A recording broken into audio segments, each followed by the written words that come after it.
In April 2018, the website The Firearm Blog reported that the Estonian Defence Forces had narrowed their choice of new service rifles down to 3.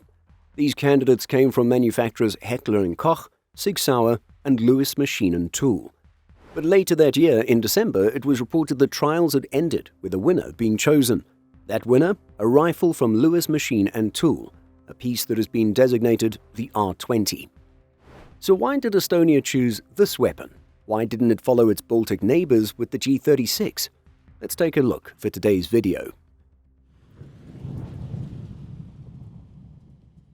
Looking to replace the Israeli Galil assault rifle purchased in 1995 and 7.62mm AK-4 donated by Sweden in early 2000s, trials for a new standard service rifle began December 2017, with about a dozen submissions from manufacturers all over the world.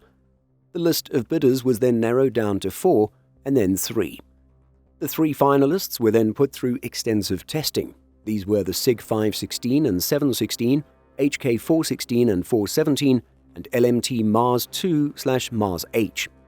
The decision was reported to have the following criteria and weights.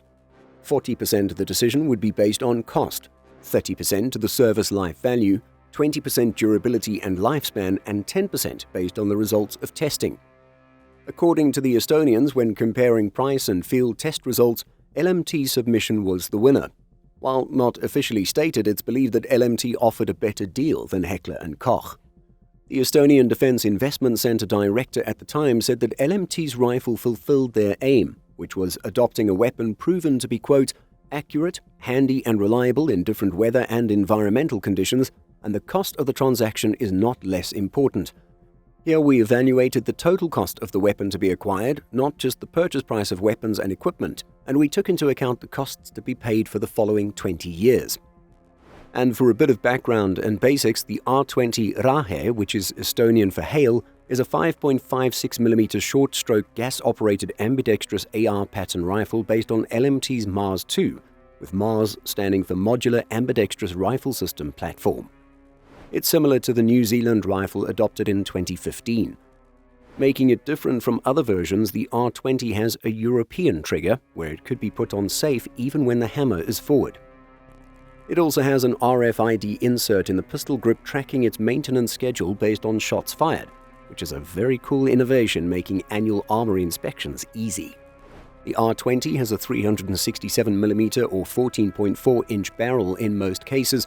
However, on most of the 20,000 rifles initially purchased in 2019, some were delivered with even shorter 12 or so inch uppers for special forces and similar organizations.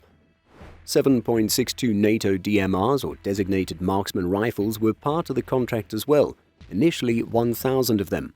At the same time, Holosun, cheap Chinese optics, and IR lasers are odd to see on otherwise very premium AR-type products.